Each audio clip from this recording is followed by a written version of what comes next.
I'm breaking down the exact process I've used to manifest every major upgrade in my life because I don't believe in gatekeeping life-changing information. Before we start, if you want support in rewiring the beliefs that are capping your income, your visibility, and your next level, you can apply to work with me using the link in the description.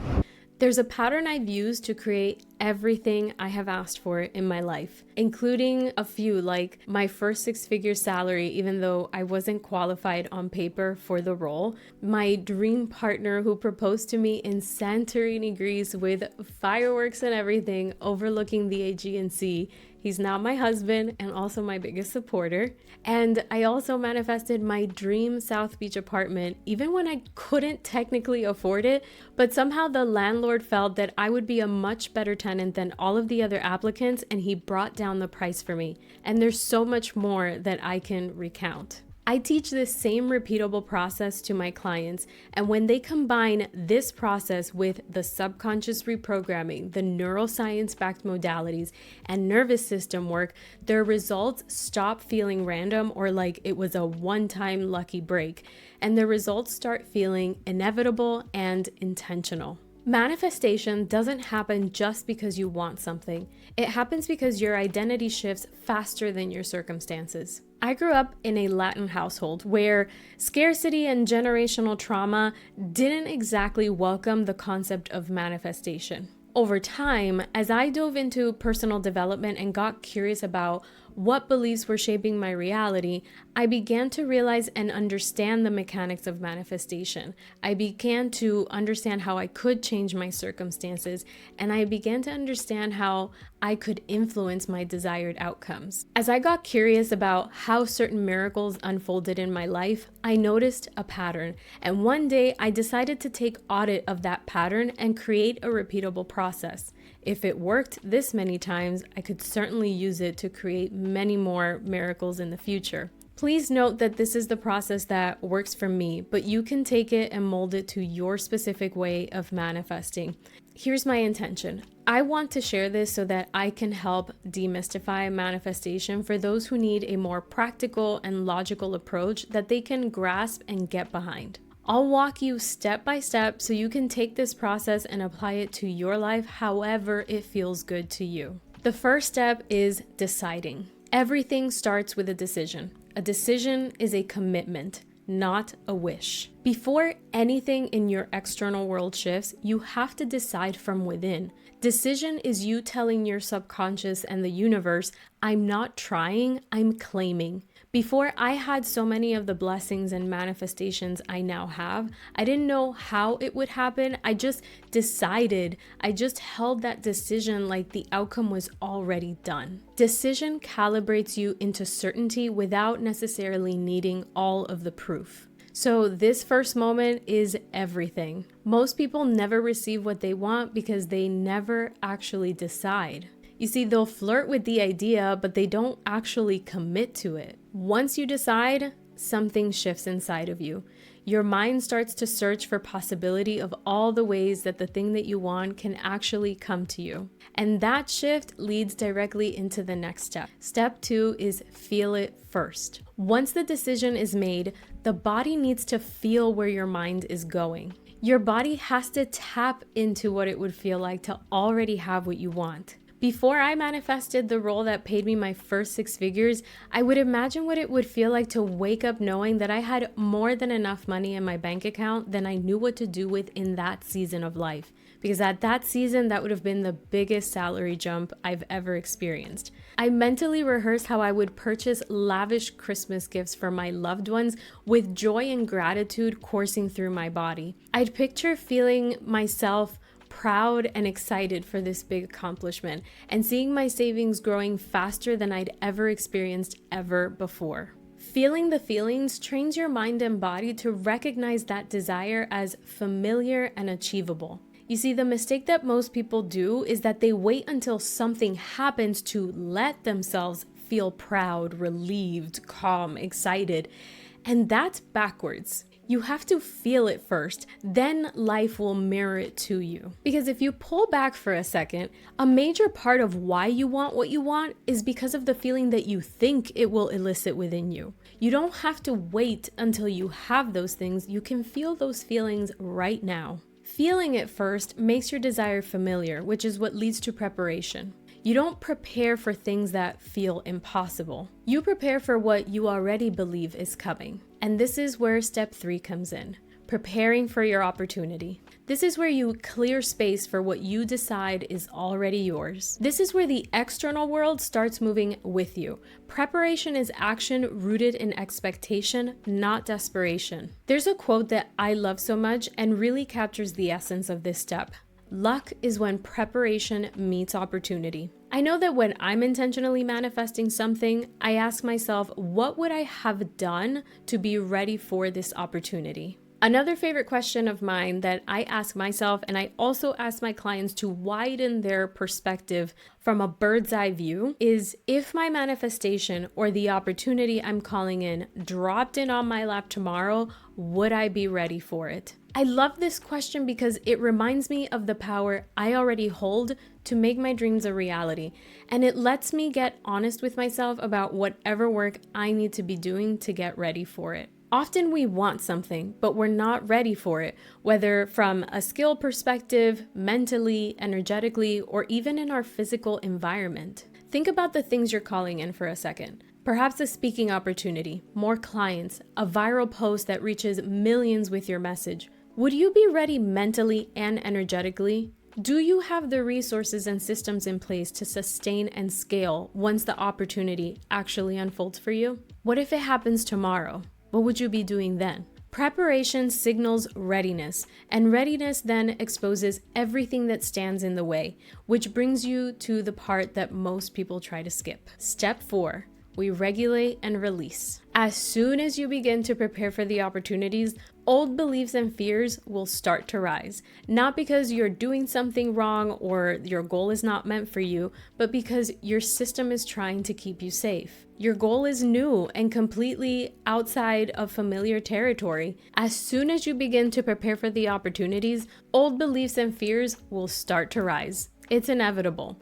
And it's not because you're doing something wrong, but because your system is trying to keep you safe. Your new, big, bold beliefs are unfamiliar territory. Inherited beliefs from family will hijack your dreams. Low self-worth convinces you that you're not the type of person who gets to have the things that you want. Bottled up emotions like guilt and shame and worry will start to create resistance and clog your path. This is where reprogramming old beliefs, somatic work, and inner child healing are key. You need to clear the outdated patterns so that your mind and body can support what you're calling in. In this step, you're beginning to get curious and you start to ask yourself, what beliefs would I hold as truth if I already had what I wanted?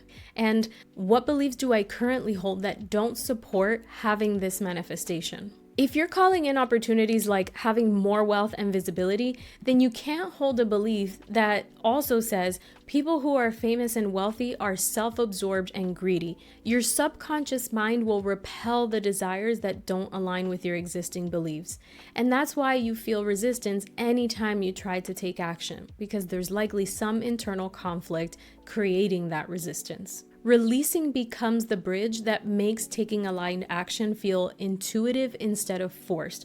And when you're no longer fighting your blocks, you begin to hear the inner nudge that moves you forward. And that brings us to step 5, follow the nudge. In this step, you move when intuition speaks, even when the logic mind wants to override it. Following the nudge and taking aligned action requires self-trust and a clear connection with your inner voice. For many years, I outsourced my decisions because my caregivers conditioned me to always ask for permission rather than follow my own inner guidance. So before I could make a decision, I would consult with several people, often people who had never done what I wanted to do, and that caused me to mistrust my own inner guidance. It took some time to reestablish trust with myself, and sometimes I'm not perfect at it because I am human, but what I do know is that the times that I listen to the inner voice when it tells me to take an aligned action, even when it makes zero logical sense, I'm always led to where I'm supposed to be. Following the inner guidance, that inner nudge, it creates momentum that logic often can't explain until after the results actually arrive. And Steve Jobs described this perfectly. You can't connect the dots looking forward. You can only connect them looking backward. So you have to trust that the dots will somehow connect in your future. And once you start moving like someone who trusts herself, you naturally start becoming the version of you who already has what you're calling in. And that brings us to the next step, step 6. Embody the energy. Embodiment is living from the space where it's already done. You speak, make decisions, set boundaries, and move like someone who already has it. When the manifestation arrives, it feels natural. Like, of course this happened because that's just who I am. You shed the layers of who you were to let your most magnetic self rise. The manifestations simply match who you already are. At this point in the process, you're asking yourself questions like, how would I dress if I already had this? How would I be circulating my money if I already had this? How would I lead my day if I already had what I'm calling in? And how would I invest in myself and my growth if I were already living from a place where this was my reality? When your identity stabilizes at this new level, the universe will test you. And it's not to take it away or prove that you can't have it, but to strengthen your belief in yourself and strengthen your self-trust. And that brings us to step 7. Hold the standard. This is where you hold steady, even when things look uncertain. You don't drop your standards at the first sign of discomfort. You are not going to settle for less just so that you can feel safe, and you certainly don't negotiate and compromise for the fear of not having it all. Holding the standard is an act of faith and self-trust. I was taught that asking for more made me ungrateful, a brat, and a burden. What life has shown me is that there is more than enough for everyone. Me desiring more doesn't take away from someone else. Me desiring more and receiving it allows me to be an example of possibility for others. So if an opportunity comes your way that has you feeling like you're negotiating with yourself, that is an invitation to pause and recalibrate. What specifically do you want, and does this opportunity fully meet your values and your vision? And when you hold your standard long enough, you become someone who can actually receive your big manifestation. And that brings us to step 8, receive. Receiving isn't just getting the thing that you want, it's letting your nervous system experience safety in having it. You slow down, you let it land, you let your body feel the expansion rather than rushing into the next goal. And that's how you keep what you want instead of sabotaging it. This is where you celebrate, you boast, you breathe it in, you bring others along for the ride, and you acknowledge yourself. Record what it feels like to receive. I teach my private clients how to create an anchor on their body to remember what it feels like to receive their manifestation at any time. And this is so helpful in continuing to keep the faith and feeding your subconscious mind the evidence that it's all possible for you. Receiving fully is what turns intentional manifestation into your new normal, which leads us to the final step. Step 9, normalize and expand. When the manifestation becomes familiar, you stabilize it. You integrate it into your identity, and from that stability, you can expand again without the fear. What once felt unrealistic becomes obvious, normal, and just expected in your life. This is where continued somatic work and identity integration continues, so you can inform your mind and body that this is who you are, the type of person who speaks their desires into existence. I remember a season of life when I was manifesting things left and right. I recall my mom and sister kept making comments like, "Why do you always get so lucky? That never happens to us." I recall feeling shameful and guilty that I was experiencing so many amazing things and they weren't. I remember even feeling sad, like I was somehow the cause for them feeling unlucky. So I stopped sharing my manifestations, and for some time I, quote, stopped manifesting miracles at all because I didn't want my mom and sister to outcast me. And of course, I know that was all subconscious. Fast forward to now, I have a much more clear understanding that we all have the same ability to manifest, but it stems from our beliefs. And if you're not willing to work on your beliefs, then don't be surprised that you're not seeing your life unfold the way that you would like. Learn to normalize the experience of being a repetitive manifester. That's how the cycle continues. That's how you can continue to create those miraculous results over and over. You evolve into someone who experiences manifestation as a lifestyle. Manifestation has nothing to do with forcing outcomes or hoping for luck. Manifestation is decision, embodiment, nervous system safety, and aligned action. It's being an active participant in how your life unfolds. It's also the realization that the world and all of the experiences within it are available to you and to everyone.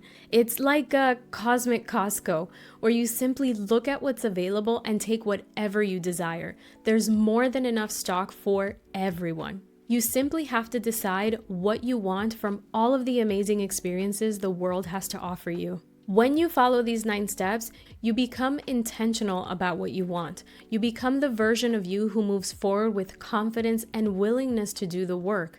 And you become the author of your incredible life. I would love to know what resonated most with you in this episode. Leave your big ahas in the comments. I can't wait to read them. And thank you so much for being here.